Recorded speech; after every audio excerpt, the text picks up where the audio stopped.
Australia's Labor Prime Minister, John Curtin. I'm happy to be back in Australia. I've seen many things and many places. And although every man can be forgiven for loving his own country best, I believe it is an impartial assessment of the facts to say that I have not seen any country or any people better than my own. Welcome to Curtin's Cast, the John Curtin Research Centre's podcast, brought to you by myself, Nick Dyrenfurth, and Redbridge's Kos Samaras. Each week, we bring you the freshest and most challenging conversations from the world of Australian and global politics, culture and ideas. Good morning, Curtinistas. Nick Dyrenfurth back with you after a refreshing break in Vietnam and have returned to see the mighty Brisbane Lions go back-to-back. And for those of you who can see the video snaps, you can see that I'm celebrating in visual style. And welcome back, Kung Fu Kos Samaras. How are you, buddy? Good, mate. Good. Sorry about the pies. Not sorry. But I'm less tribal about sporting events. You've got to remember that I come from a very strong, long, multiple decade passion, commitment to individual sports. So team sports to me are like, I'm not relying on another person for my results. Well, I am. That's right. I've never forgiven the AFL for dispensing at the Fitzroy Football Club. God's wreaking his revenge upon the AFL as we become the dynasty club of the 21st century. But enough of that. Thank you also to Shireen Morris for filling in for me as I traipsed around the wonderful country of Vietnam. Whilst I was gone, Kos, there's been quite a bit going on in Australian politics. The spectre of the sort of populist MAGA style right continues to hover over Australian politics, and at the moment it's conference season in the UK. A Labor government, which is barely 2 years old, is engaged in existential angst, debates about whether Keir Starmer should be replaced. Latest polls showing Reform UK would win the most seats in the UK Parliament if election was held today. And we've had some interventions by our friend Andrew Hastie, incendiary interventions over the past few weeks. So what's going on, Kos? The rise of the rise of the right, but I think there are important qualifiers to add in terms of the Australian experience. Yeah, very important ones. And that is that when you look at the types of communities that find Reform attractive or find Le Pen attractive in France, the Nazis literally attractive in Germany, they are outside large urban centres. Now, that means a lot in countries where clearly they are not as urbanised as Australia is. So if you look at where Reform's main support comes from, it's definitely outside of London. It's definitely in the northern parts of England. It's even outside of, cities like Liverpool and so on. Now, that matters because that gives them enough seats to win potentially at a next general election that can hand them enough seats to potentially win government, but we'll have to see. There's a long road before we get there. But in Australia, we're so urbanised that that's not happening. The other thing that we know about those other countries is that, one, they're less urbanised as Australia, but also if you're living in regional England, if you're in the regional parts of France, life is very grim, very difficult. There is no hope. The last time a particular political party rocked up and provided some solution was probably 30, 40 years ago. So it's no surprise people are, looking for some way to protest and kick the system up the backside. And so really do need to emphasise that. And the difference is not just about the economics, it's also when we talk about immigration. Yep. This is where I think the Conservatives here in Australia have really completely misread the reason why politics of immigration works so well for the parties of the right in the US and in the UK is that we're talking about significant levels of illegal immigration that are demographically destabilising. So when you go to parts of the UK now, you are seeing that change in your street. And that coupled with your economic woes, that's a pretty incendiary mix, right? Yeah. You go to the southern parts of the US, again, we can talk about the same story here. We don't have that problem here. Our discussions about whether the levels of legal immigration should be at a certain level. That's it, full stop. Hence why I don't think it's going to bounce the same as it did in other countries, and polling to date suggests so. Yeah, I mean, I think that's an important point. The nature and scale of the immigration so-called crisis in the UK with the small boats, that's probably akin to, the past year having, 100 tampers arrive. Correct. And it's visible and it's visceral, and you're right, it has been changing the character of cities and towns in the UK, and that was also something which that was part of the pro-Brexit That's right. push as well, with the free movement of Labor. And you had some, left-wing types, including Lord Glasman, who appeared in our podcast right at the very beginning of this illustrious series. He campaigned for Brexit because, he viewed the free movement of Labor into Britain as a fundamentally anti-working class position. And we shouldn't sugarcoat it. There is on the fringes of UK politics, but it's seeping into the mainstream. There's a racialist edge, and we had the Unite the Kingdom rally a few weeks ago. But I think you're right. The imitators of that in Australia are heading down the wrong path. Absolutely, we're a vastly different country. Vastly different. And you keep, and I want you to quote this exact statistic of the percentage of overseas-born Australians. I think it's about 31.5%. Is that right? Yeah, we're at the same level now that we were as a country back in 1891. Yeah, it's interesting. History repeats. We were a very diverse nation. Yeah. Back then. And so, but we're also a very new nation back then. Yeah. And so we've got that dynamic. In our large cities, particularly Melbourne and Sydney, again, numbers are very significant, in excess of 50% of some connection to overseas. So we're very different. But also I think what we do overlook here is that if you're doing it hard here in Australia, you're doing it hard. There's no question about that. But you're nowhere near the financial dire situation that a lot of the British lower working class find themselves in. You're nowhere near the financial situation that many people in Europe, particularly East Germany, find themselves in. So we're talking about really low, extreme levels of financial stress, poverty, massive drug addiction. If you draw the short straw and you are born in certain parts of the UK now, your life is predetermined. You ain't going to escape that lot. That's not the case in Australia. Yes, so there's no doubt that material deprivation and poverty is absolutely, there is no comparison with the UK experience and large pockets of Europe. Andrew Hastie has been out and about, Kos, talking about immigration as the root cause of the housing crisis, which is, I think, was a strange interpretation. It's certainly, you don't need to hold an economics degree to understand that clearly has some impact on housing demand and supply, but certainly not a mainstream message. Out and about talking about reindustrialisation. It was filmed in a slick social media picture next to a 1969 red Ford Falcon, lamenting the destruction of the car industry, and has also been out and about around net zero targets and suggesting that would be a bridge too far for him. And if the coalition clung to that, then he would have to walk from shadow cabinet. So it's fairly incendiary interventions, Kosy. What's his game? It's not an electoral one. It's definitely all about, I suspect, internal Liberal Party politics, because if it was an electoral one, you wouldn't be campaigning on any of those issues. First of all, net zero.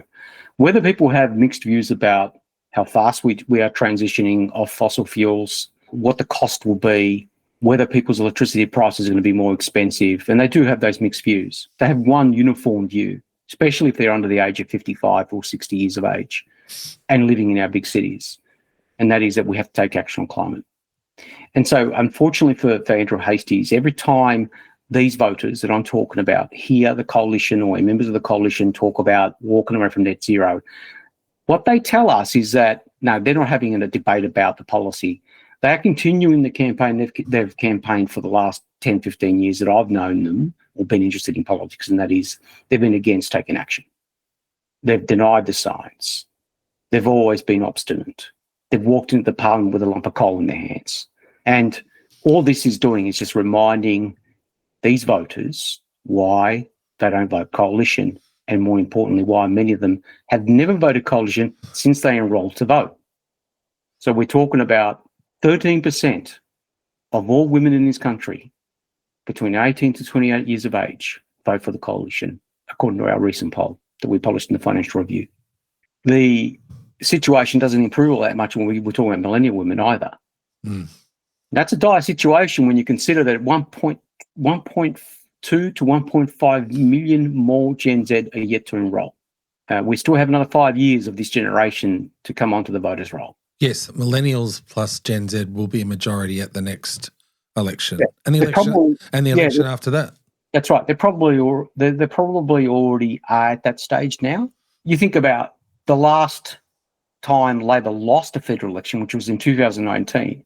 Since then, we've had over 1 million older Australians pass away, largely over the age of 65.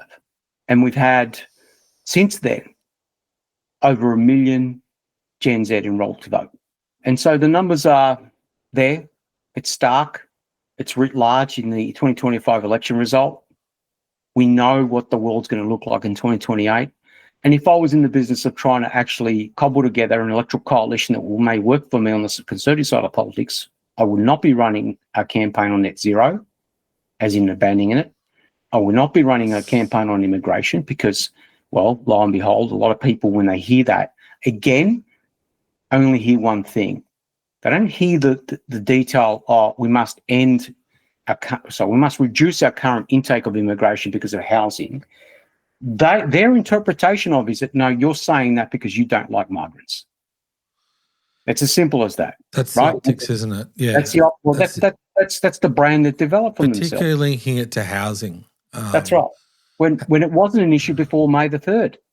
So, of course, people are going to be cynical about the motivations. You know, if you're an unfortunate soul like me and, you know, we're watching TikTok, we're watching certain elements of social media, and it has been pushing this, like they've been pushing this line consistently on the net migration. And I was sort of scratching my head. In terms of our socials, we were sort of being attacked by sort of right, ultra-right, alt-right sources and continually bringing it up, but it wasn't an issue at the last election. That's what I'm talking about. It wasn't an issue because what happens when you have such a seismic election result, and in this case, obviously, the progressive side of politics is victorious, the vanquished, in this case, the Conservatives, and those who belong to that part of society feel completely left out and affronted that their view of the world is not accepted by the majority of Australians for our compulsory preferential voting system. And that's fundamentally what we're seeing here. We're also seeing here an emotional, psychological response to a realization they are not at the apex of our society anymore. And they are trying to reinsert themselves as that through outrage. And that's what's going on here. And that's where there are parallels with the UK and the Western European and the US experience, because that's very much the undercurrent. That's right. I mean, I should say on Hastie as well, in terms of immigration, I'll give him another kick before I do launch a partial defence of Andrew. On immigration too, you know, that message, we don't like migrants, but it's deeper than that. You know, Andrew has been out there quite explicitly. He said this on Curtin's cast. He said it again repeatedly over the past month or so. You know, his essential, if you could boil his motto down to, it's family, faith, flag, and very communitarian ideas around community and nation, and he's sending contradictory messages because constituencies particularly the Indian and Chinese diasporas, which have been these two great waves of immigration to Australia, they should be his natural constituency. They're family-centred, heavily involved in small business. They value education. They're patriotic Australians as well. They're community-minded. I would call them small C conservatives. They're not they're not radical lefties, but they're voting Labor. Yep.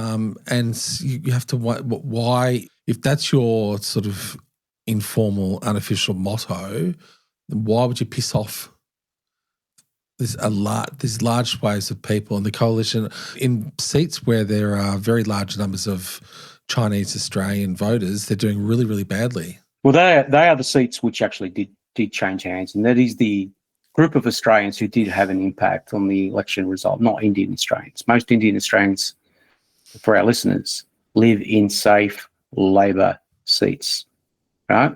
So in Melbourne, they live in seats which are basically that are held by Labor right now in excess of 65% or thereabouts approximately, and seats which Labor has held for decades.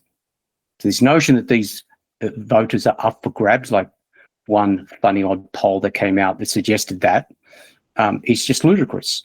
No, they're not up for grabs. They, like everyone else in those electorates, voting for Labor in very significant numbers. The Chinese community, on the other hand, in 2016 voted for the coalition in significant numbers. That's why Labor lost Chisholm, right? It's why Labor struggled in electorates where there was a significant Chinese diaspora present. Now, we could talk about what has happened since then, but clearly now that community votes Labor in significant numbers, and the end result is Reid, Bennelong, Parramatta to a certain extent, Aston, Deakin, Chisholm, Menzies. They're your seats. And there are other seats now that are in play, like Mitchell, for example, Alex Hawke's electorate. Yes, there's an Indian community there, but that's not the only thing that's growing there. Is this also a function, Kosy? Andrew represents a peri-urban seat in Western Australia. Yes. The makeup of his seat, the surrounding seats, and I think you're the demographic data expert, yeah. But Western Australia looks very different to the Eastern Seaboard. Well, this is fundamentally and this is also, potentially explains these rhetorical interventions, but also it's a potential danger in terms of having a Western Australian Perth-based leader. It's a potential danger of having people who largely don't understand how communities in our large cities in the East Coast actually live and communicate and get on with life. And, Andrew Hastie's electorate is atypical, regional. Yeah, correct. It's basically 30% of it is made up of millennial Gen Z. The majority group, which is still growing in number and I may add this point, it's growing in number, is older Australians. So they're largely baby boomers, Gen X, and they're white. And that's not atypical of the rest of the country. It's definitely not atypical of Perth. This is why the Liberal Party doesn't hold a single federal seat in Perth. Because when you go to Perth and you go to those electorates, whether it's Tagney, for example, that they used to be competitive in, these electorates are drastically different to what Andrew's electorate looks like. Flip side, you go over to the East Coast, that again, massively different. I read your comments on The Guardian on this, and, you previously said, he has the potential to bring together millennial and Gen Z voters because, he's of that age, and if he was relentlessly focused on housing and not bringing in distractions such as immigration as the root cause, which is just wrong, combined with, and this is where I will sort of enter a partial defence of Andrew, one of the things I was really struck with this week, and I wrote about it for The Australian, is the message about sovereign capacity, of course, reinvigorating manufacturing, making complex things again. I was really struck by he lashed out at some at nameless cowards and his own colleagues who briefed against him anonymously, and he said they were still clutching dog-eared copies of Hayek. Hayek, for our listeners, I know you're very politically savvy. Friedrich Hayek is one of the godfathers of neoliberal economics. I thought that was quite interesting. On par with Milton Friedman. Yeah, he's actually he's never described himself as a classical Liberal. In fact, I won't give away the name of a senior Liberal, when we were discussing him, said they were sceptical about him because they said he's not one of us. Now, again, this is where I think we've talked a lot about the potential of an outsider leader. Mm-hmm. So he brings the potential natural affinity with Gen Z and millennial issues, and he is making a break with market fundamentalist neoliberal economics, which I think could potentially resonate with a large chunk of working class people who want to see Australia make things, who want to see us have sovereign capacity and capability, but the message is being muddied. It's muddied because he's trying to appeal to two different constituencies. First constituency is his own internal party membership and caucus numbers. And I've made this point in the media that he may indeed win that battle and lose the war, and the war being against Labor. Because in going through that journey, he's going to alienate very significant portions of the community when it comes to election time. If he really wants to come across as an out-of-the-box, left-of-field conservative politician that is drastically different, that's going to represent this country in the 21st century, he's going to have to abandon not just those neoliberal positions, but he's going to have to abandon some of the, I would say, dog whistle positions that some elements of the coalition have loved for the last 20 years. So, yeah, I'm sorry. He's going to have to drop the anti-immigration stuff. He's going to have to, when talking about manufacturing, nod the head and agree that it was his side that messed this up, just as everyone else did, right? So the car industry closed down because, of course, all of us remember there was a certain treasurer by the name of Joe Hockey who mocked General Motors Holden to lead the country. Now, if you work in that industry, you remember that. If you worked in that industry, you do remember that. And it's branded in your brain, because one thing we know about everyone in this world, whether you work in whatever profession it is, you're well versed on the issues that actually affect you personally. And so those who had worked in that industry have never forgotten that. The political class may think they do. No, they don't. Because the majority of people who work in that automotive industry now don't have the same lives. Many of them now work in casual, precarious work. They've not been able to transfer their skills. Their life is drastically different, and they have a vivid memory as to when that ended. And it ended under Tony Abbott and Joe Hockey. Yes, and it's intergenerational, it's multi-generational. The children and the grandchildren of those people, they inherit those memories, and go as far as saying trauma, economic and financial and personal trauma. I've made a similar point about the 1990s recession. Yes, correct. That impacted the people who lost their, particularly in Victoria, heavy manufacturing, who lost their jobs then. People who think that it was just restricted to the auto worker or someone else working in manufacturing in Melbourne suburbs are mistaken. It was the kids watched their dad or mum who might have been working in the textiles industry. They watched them lose their job, and they haven't forgotten that. And Labor struggled with those people for a very, very long time. That's right. And didn't get some of them back. Correct. And many of the children of the post-Second World War migration wave, the children of Greek, Italian, Serbian, Croat migrants don't vote Labor to this day, particularly in a state like Victoria, because of those memories.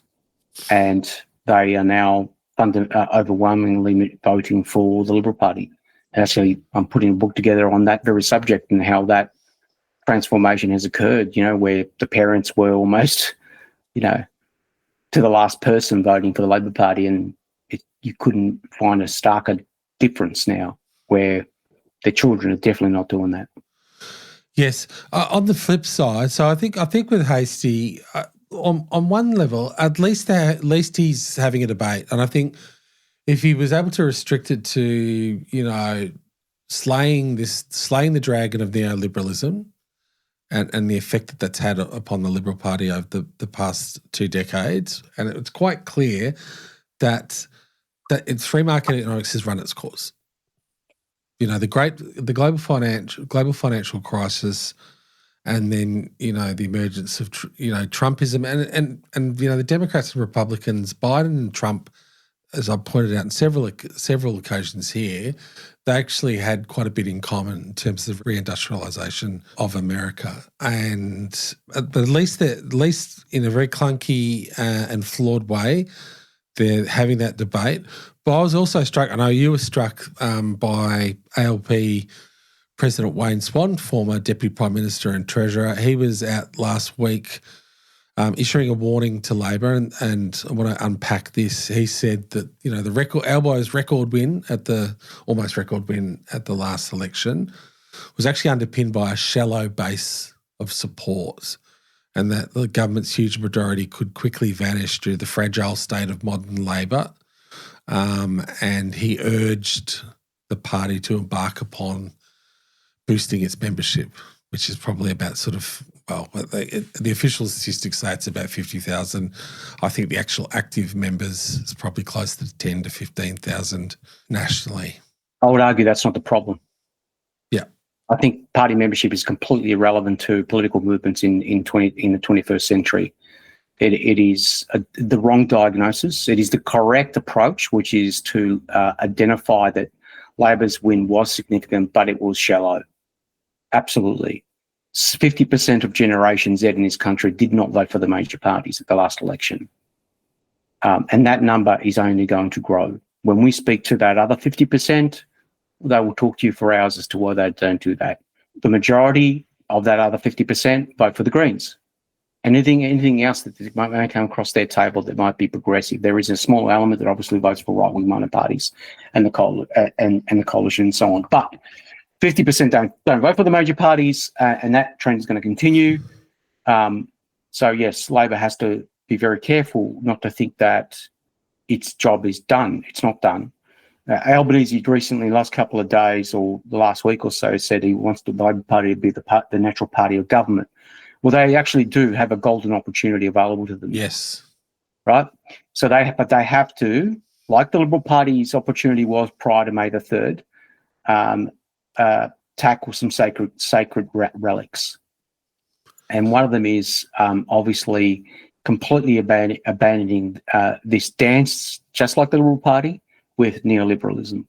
They have to acknowledge that the reforms that are required, those reforms have to address the permanent now intergenerational inequality that is tattooed into our society. And if they succeed in doing that, or are perceived by younger Australians in doing that, then they will be in government for a long time. But if they are perceived as just running out there with another batch of Band-Aids, they're going to get punished. Now, that doesn't mean that the Conservatives do well, just that punishment can manifest in many different ways. It could mean you lose seats like Fowler, many more of them in years to come. It could mean that instead of worrying about a handful of seats, like Paul Erickson had to do at this recent election, his target seat list was longer than a highway, right? He had to fund a lot of seats. And yes, they end up winning them with a big margin. But you go and talk to him for 5 minutes and he'll tell you how long that list was. Is that sustainable from a financial perspective? Can you keep funding so many campaigns just to win? The answer is no. So you have to find a different way going forward. And that way is proper reform. Yes, well, it has to be, this ambition has to be matched by delivery this term, Kos, particularly on housing. But I guess the point I was trying to make as regards Wayne, we've had this conversation offline, is even in this moment of great federal success, the biggest victory since John Curtin in 1943, there are still people out there, not resting on their laurels and thinking about how Labor can do better, identifying structural weaknesses, And the point you've just made, the point you've just made is that, thinking outside the square, well, can the Labor Party finance so many mini campaigns during a general election? That's right. The thing that Labor's always done, and I've worked for them obviously for many years prior to my current role, is that it always looks at what it did wrong, even if it wins. So it's something which, of course, is missing from the coalition. It's not me being partisan, it's a fact. It's the reason why I think Labor is just performing a lot better now at a state level across the country, but also at a federal level than the coalition, because they are primarily driven by the data. And if the data tells them they've got a problem, they're going to try to find a fix. Now, yes, we could say that some of those fixes from particular state governments have been pretty appalling and short term, but at least they are looking at what went wrong and are not locking it away as great, awesome, we've got 94 seats and we're going to be in government for 4,000 years. Because the electorate's highly volatile. And this is to come back to the UK conversation we were having. Keir Starmer won a thumping victory, but it was also off that shallow base. That's exactly right. Is that the similarities between the Labor's 2022 win here in Australia and Starmer's win are uncanny. Shallow base, lots of hidden booby traps, which were clearly ignored by UK Labor, and they are now wearing the full brunt of that because they didn't do anything when they came in. They followed. They did enter that election. They did. They cut the winter fuel. Well, that's exactly right. Allowance, which went down a lead balloon in northern England, I can tell you. Well, as it normally does, whenever a Social Democratic Party decides to embrace austerity, the consequences of that are always tears. You want to go and talk about austerity in Social Democratic parties across Europe? We've got a long list of what happened to them all. PASOK being at the top of the list of ones that embraced austerity and copped the full brunt of that electorate, almost rubbed them off the political map. And I should say, because part of that, we talked a lot about reform, but actually there's been quite a bit of ferment on the left in UK politics. The Greens are polling very well. Yes. They've elected a populist, a self-styled populist left leader. There's a new sort of Corbynite far left, Your Party, which is basically imploded already. But between them, they look like they would poll sort of 15% the vote. Now, it's a different electoral system. It's first past the post. They're not going to win a lot of seats, but they're going to divert away resources from the Labor Party. So the Labor Party is fighting on two fronts, multiple fronts. You've got reform, you've got the Tories are in terrible trouble, but then you've got the Greens, and then you've got Your Party. It also it segues into some data that you've been crunching. Now, the attraction to those two parties on the left is particularly high amongst university educated and university students. The existential question for the Liberals amongst millennials and Gen Z. You've been crunching some data around the impact of the university sector on electoral politics. Yeah, the knowledge economy, it's not as profound, obviously, in places like the UK or parts of Europe. We could see elements of it in the US, but again, not so much because there's such a different culture and system. But here in Australia, we definitely have seen something drastically change in this country. There are many drivers. We've talked about migration and we've talked about those generational changes and so on. But the other big change has been our pivot to the knowledge economy in this country. So our university campuses went from just being campuses to entire local economic ecosystems. Think about Swinburne in Kooyong, for example. The campus there in the Hawthorn end of the electorate has completely transformed that electorate. We go over to Bennelong and Reid in Sydney, very similar patterns. It even happened to a seat like Kingston Smith. Although held by Labor, if you go around Randwick and Kensington, the Green vote is massive. You go to Brisbane, federal seat of Ryan, federal seat of Brisbane. Yes, those campuses were there, but they, over time, began to have a greater impact. What is that impact? Not only was the footprint larger, but also those who were building and selling homes changed the economic model. They knew there were economic opportunities to build affordable apartments and dwellings in areas that are around university economic ecosystems because it was going to be a profitable venture. And that's exactly what we're seeing, for example, in Hawthorn and Kooyong, where basically, 30 years ago, the detached home was the most common dwelling. Now it's apartments. Median age in some parts of Hawthorn is down to 32, 33. So we're seeing a very significant impact that university campuses are having on the body politic of this country. And if we go through the top 15 electorates, whatever was left on the coalition side was lost in 2022 and 2025. So we're talking about Kooyong, Bennelong, Reid, Curtin in Perth, those sort of electorates, Brisbane, Ryan, gone to independents or gone to the Labor Party, and in one case or another to the Greens in Brisbane. So that's the impact, and I think that will continue. So the notion that the coalition can win these seats back, win a seat back like Kooyong or a seat back like Brisbane or Ryan, which they have to if they want to govern, the notion they can win them back by adopting an aggressive anti-net zero approach or an anti-immigration narrative is delusional. No, it's housing stupid. That's right. Housing, it's economy with a heart and compassion, right? And acknowledging, yes, okay, our immigration laws are probably a certain level, but don't. But the problem is you need to convince these younger Australians that you are actually raising it for genuine reasons, not because that's what you've done for the last 15 years, because actually you're just against migrants full stop. And unfortunately, that's the brand they've got. And also to come back to your point about the car manufacturing industry, it's also treating voters with contempt.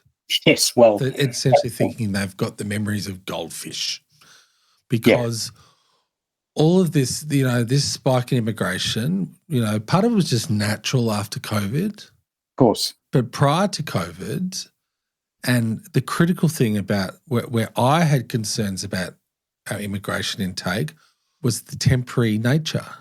Yes. Which is problematic on a number of levels. One is because the temporary migrants are being exploited. Yeah, that's right. They're going to the electorate, and this is why I sort of laughed about some of the alt-right memes and the frenzy before and after the election. I'm sorry, but it was actually the centre-right of Australian politics which was driving a high immigration, high temporary migration agenda and actual real outcomes. And a lot of that was doing the bidding of the Business Council of Australia. Labour hire companies. Yes. That's one element. But you make a very good point. And there's this notion that, voters have got the memories of goldfish and they don't pay attention. They might not be interested in politics, but they know what's going on around their world, especially with younger voters. And they know why you open your mouth on a particular issue and why you don't. And they know why immigration suddenly has become an issue now and it wasn't, 6 months ago. They know. They know this is all about politics. They know that you're trying to basically play wedge politics and you're trying to scaremonger and so on. They know what you're up to. When we speak to Indian Australians, for example, and we say to them, okay, well, you've just walked us through, all your social values. I think I mentioned this on previous podcasts. And we say to them, okay, so why don't you vote for the coalition? Given, you're aspirational, you're wealth accumulator minded and so on and so on. Their answer is, they don't like us. Simple. They just don't like people like me. And they say that over and over again. And that's a hard thing to break because that is multi-generational. I'm not voting for that crew because they don't like me. They don't like who I am. They don't like the colour of my skin. That's a deep-rooted problem to overcome. It is, because it's gut instinct politics. Yeah. Gut trumps rational voting explanations every single time, and it's the subject of a book that I'm writing, Kos, as you know, and I would love to talk about that as it gets closer to being finished towards the end of the year. But we are out of time. Thank you very much, Kung Fu Kos. No problem. Thank you again to Shireen for filling in the past few weeks. Thank you to listeners.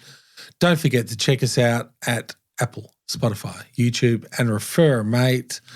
But for now, I'm not going to sing the Brisbane Lions theme song. I'm very tempted, particularly as it's set to the French national anthem. We've got the best theme song in the Australian Football League by country mile. But for now, it's ciao and arrivederci.